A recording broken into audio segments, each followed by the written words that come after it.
see you, sir. How are you? Good evening. Great to see you. How are you? Good to see you. Thanks for coming. How are you? Good to see you. How are you? Good to see you. Good to see you. Good to see you, brother. How you doing, Robert? Hello, young man. You're like a media star now. Yeah. Guys, thank you. Thank you guys for being here. Thank you. Summit, Alex for All Summit. right. See you again. Thank you. Happy to be back. You got it, baby. Guy from New Jersey comes up to your New Hampshire. We got to remind you about what you're going to get tonight. You're going to get some straight talk from New Jersey. I'm glad to be back here. And I have to tell you, it was not a layup that I'd be here. Far from it.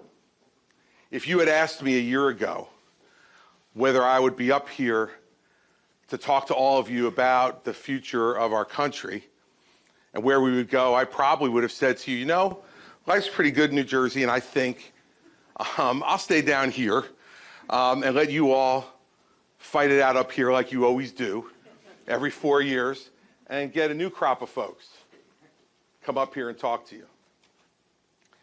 But I have to tell you, as I've watched the last year evolve, there's been just one question that kept going back and back and back into my mind. And it was about our country and its future. And I wondered what our choice was going to be. Were we going to be small, or were we going to be big? And let me tell you what I mean. I've watched our country over the last decade. It seems to me get smaller and smaller. And smaller in every way. Smaller in the way we talk to each other.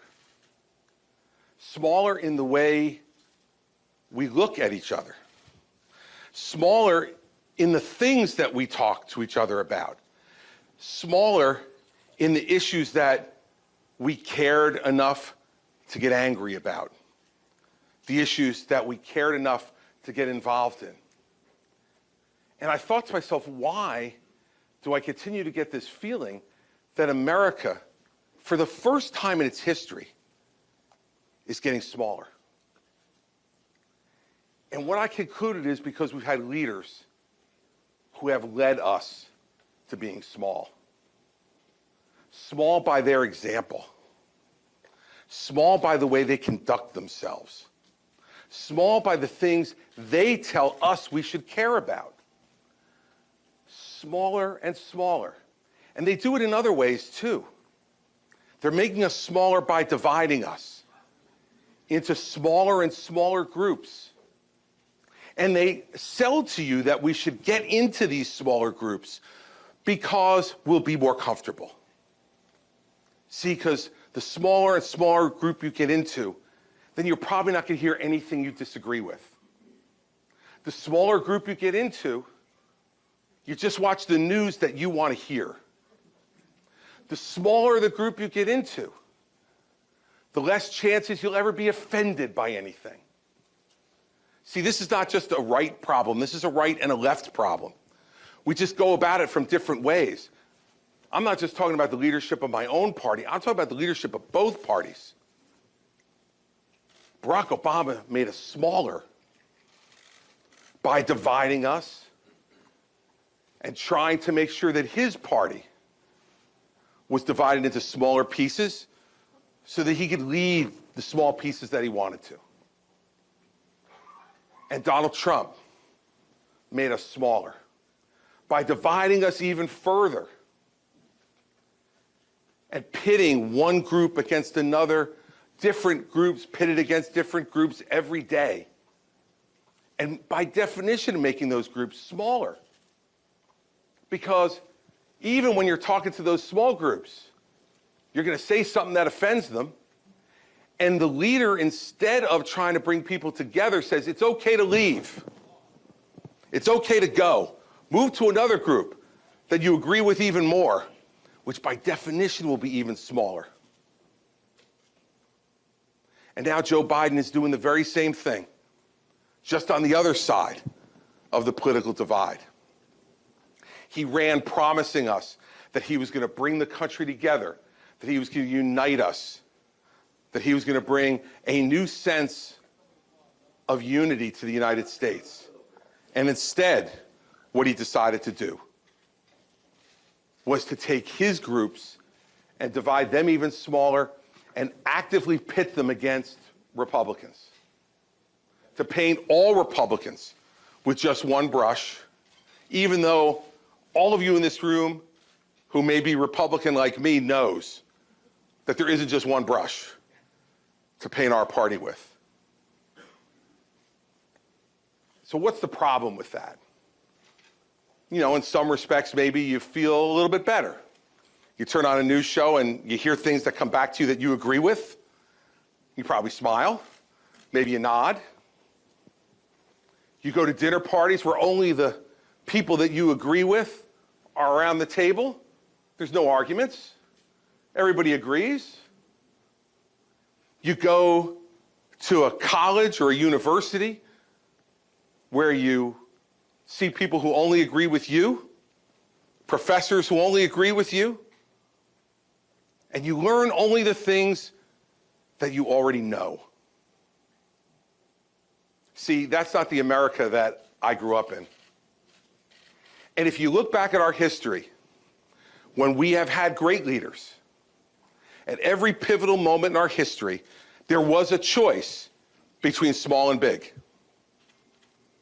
And America became the most different, the most successful, the most fabulous light for the rest of the world in the history because we always picked big. 1776, there were so many people in the Continental Congress who argued against independence, said, let's just make a deal with the king. I'm sure he'll lower those taxes a little bit. Maybe he'll let us elect a few people who can say some things. We don't have to go to war for our independence. But thank God for all of us who are sitting here right now that George Washington and John Adams and Thomas Jefferson and Benjamin Franklin and Alexander Hamilton and Benjamin Rush said no. We're going big. We want a country of our own. We know that true liberty is a gift from God, and the only way to accept that gift is to be independent, to be able to govern ourselves, to have the miracle that so few people in this world have ever had, to choose for themselves their own form of government, how they were going to be governed. Imagine if we had gone small. We'd all have British accents, everybody. We'd all have British accents today. Some of us watched the coronation of King Charles III. All of us would have been required to if we had gone small.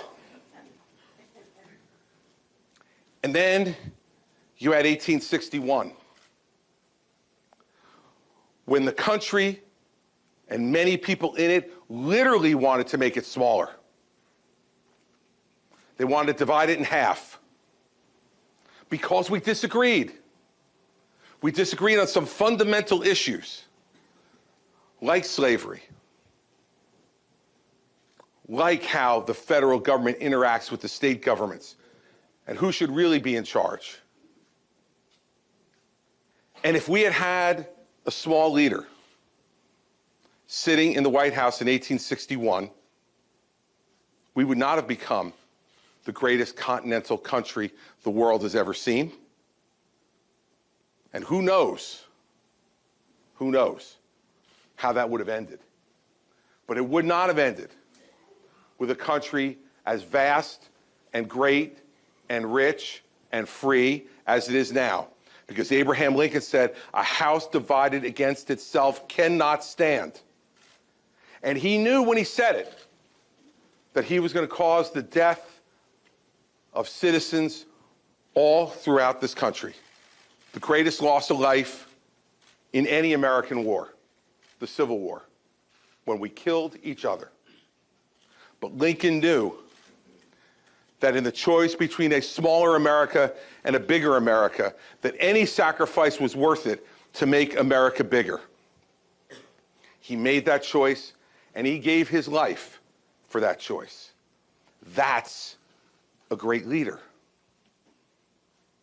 And in 1917, when Europe was at war and dictatorships were taking over the entire continent, and America had followed the admonition of George Washington since its founding to stay out of foreign entanglements, Woodrow Wilson said no. If America allows Europe to go under dictatorship, we will be next. And we don't want to do this. But if we want America to be big and influential and free, we need to do it. And Franklin Roosevelt said the same thing 24 years later. When Hitler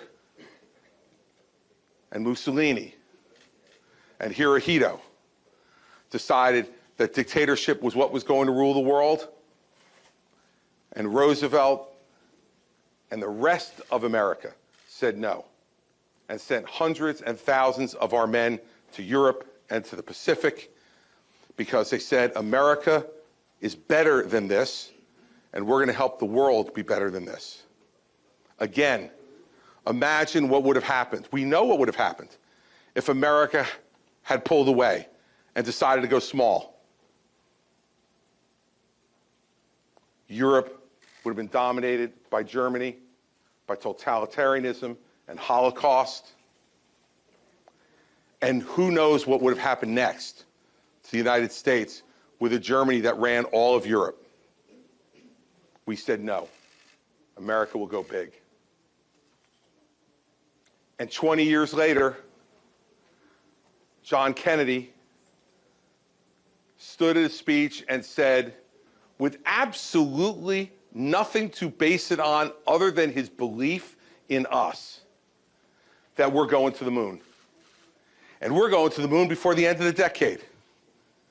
We didn't have a rocket. We didn't even know what an astronaut was. I'm confident he didn't. So how could he possibly have been so audacious to do it? He was that audacious because he was an American leader who watched all those examples before him and knew his history. Wrote a book called Profiles in Courage about courageous leaders in this country. And what did he do? He put us on that path, and even though he wasn't there to see it to its conclusion, we would have never gotten there if John Kennedy would have thought small, would have not believed in the American people, would not have believed in our ingenuity and our industry and our faith and our hope. And then 20 years after that, there were those who said that the United States should just coexist with the Soviet Union, that we shouldn't care that they dominate Eastern Europe. We shouldn't care that they kill their own people. We shouldn't care that they starve them. We shouldn't care that they do that to everyone else that they dominate in Eastern Europe. We should just survive. And Ronald Reagan said, they are an evil empire, and America stands up against evil. We fight evil anywhere in the world to prevent evil from becoming a part of us. And it was Ronald Reagan who in 8 years went from pronouncing that on the front of the Capitol in his inaugural address to watching from his home in California as the Berlin Wall came down and all of Eastern Europe was made free again. All throughout our history, there have been moments when we've had to choose between big and small. And I would tell you the reason I'm here tonight is because this is one of those moments. And you see it everywhere.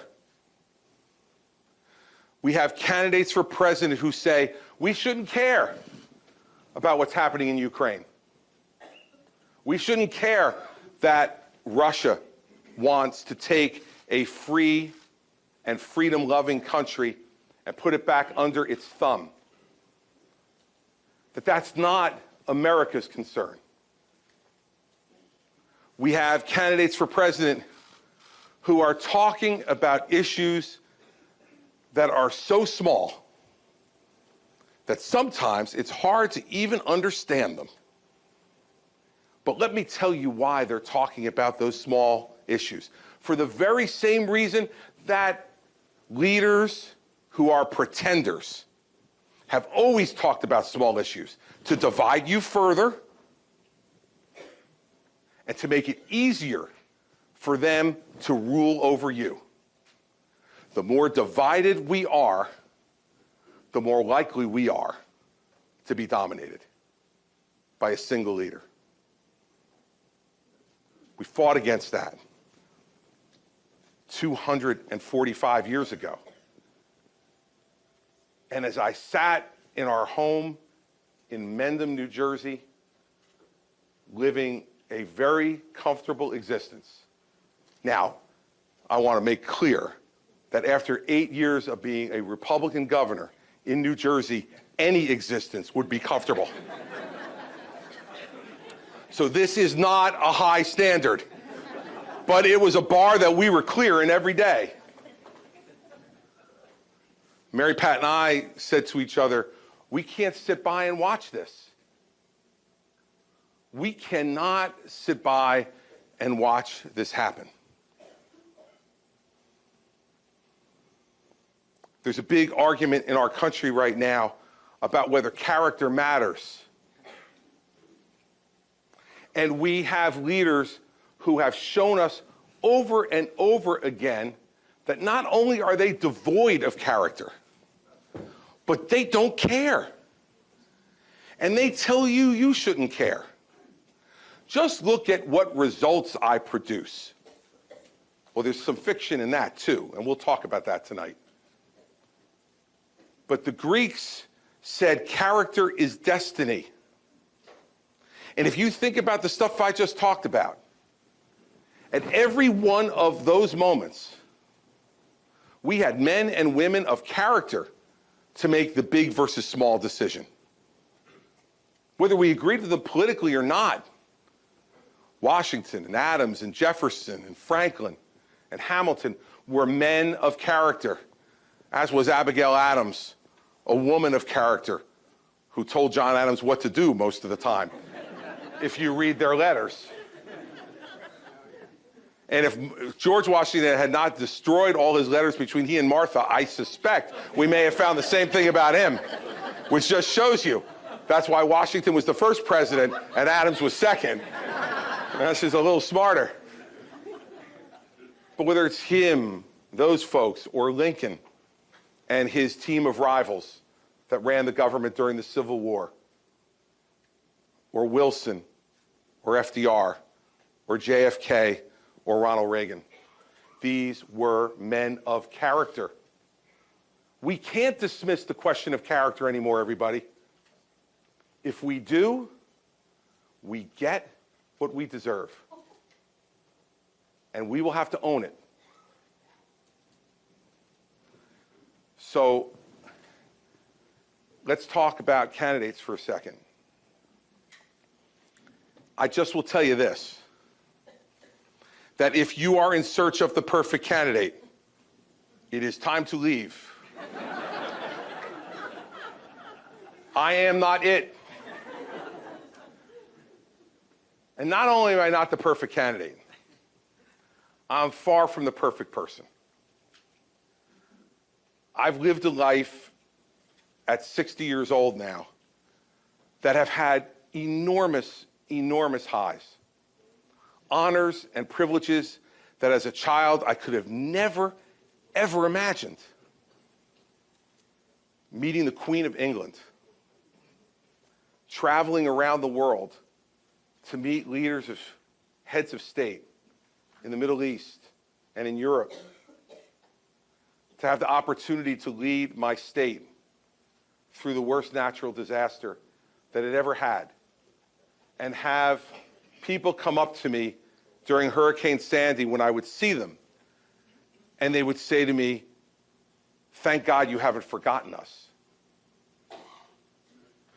Those moments that you had become that significant in those people's lives, that they believed that you could get them out of the worst moment of their lives, is the highest high you could ever have as a public official. And I've had them. But I also have made mistakes. I've made judgments at times that were wrong. And I've trusted people I shouldn't have trusted. And it resulted in me being, at one point in my career, admitting that I was publicly embarrassed and humiliated by the things that had happened on my watch. And those are days when you wonder whether it was worth it to do this. But I will tell you, there's never been a day where those great moments are the thing that got me out of bed, or those horrible moments were something that kept me in. What got me out of bed every day was that in public leadership in this country, you have a chance to do something great every day. You give men like me a chance to do something great every day. And that's what gets me out of bed. That's what got me out of bed for those years on the good days and the bad days. And when I made those mistakes, I admitted them. See, because I think what true leaders do is not try to pretend to you that we're perfect, because we're human just like you. Because in our country, in our democracy, we are no better and no worse than any of you. We are you. We are you.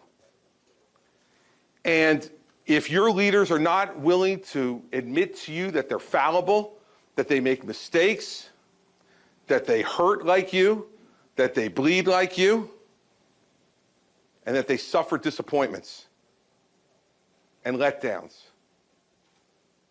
beware.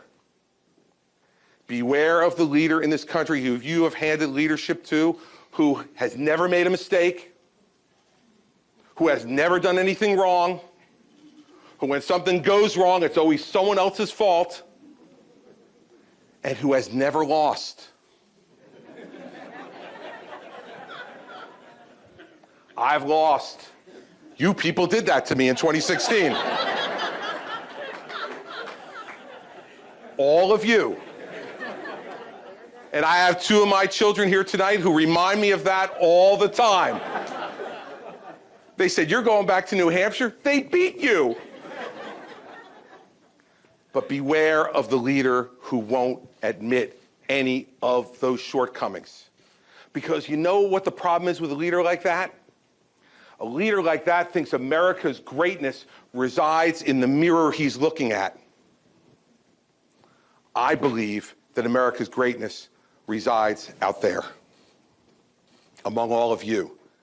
And that any of us who get the opportunity to serve are merely temporary stewards of that greatness, who just want an opportunity to make it a little bit greater. And if you can't admit to the people you want to lead that you're not going to be perfect, and if you decide that the people who you ask to come with you to lead will always be the ones who are blamed when anything goes wrong, that they'll be called names, that they'll be dismissed, and that after they leave your service, they're nothing but idiots, beware. Because that leader not only will not serve you, they will not be able to find anybody who will serve them. And a lonely, self-consumed, self-serving mirror hog is not a leader. And so now we have pretenders all around us who want to tell you, pick me, because I'm kind of like what you picked before, but not quite as crazy. But I don't want to say his name, because for these other pretenders, he is, for those of you who read the Harry Potter books, like Voldemort. He is he who shall not be named. Well, let me be clear, in case I have not been already. The person I am talking about, who is obsessed with the mirror, who never admits a mistake, who never admits a fault, and who always finds someone else and something else to blame for whatever goes wrong, but finds every reason to take credit for anything that goes right, is Donald Trump. And if we don't have that conversation with you, we don't deserve to ask for your vote. We don't deserve the mantle of leadership. We don't deserve to have you think of us as people worthy of leadership. I'm going to end with this. I read a great quote from a letter that John Adams wrote to Abigail Adams during the beginning of the Revolutionary War. She asked him in a letter to him, what did he think was going to happen? Were we going to win? And his response to her was, I can't guarantee success in this war, but I can guarantee something better, that we deserve it. So I'll say to you tonight that I can't guarantee you success in what I'm about to do. But I guarantee you that at the end of it, you will have no doubt in your mind who I am and what I stand for and whether I deserve it. So that's why I came back to St. Anselm's, and that's why I came back to Manchester, and that's why I came back to New Hampshire to tell all of you that I intend to seek the Republican nomination for President of the United States in 2024, and I want your support.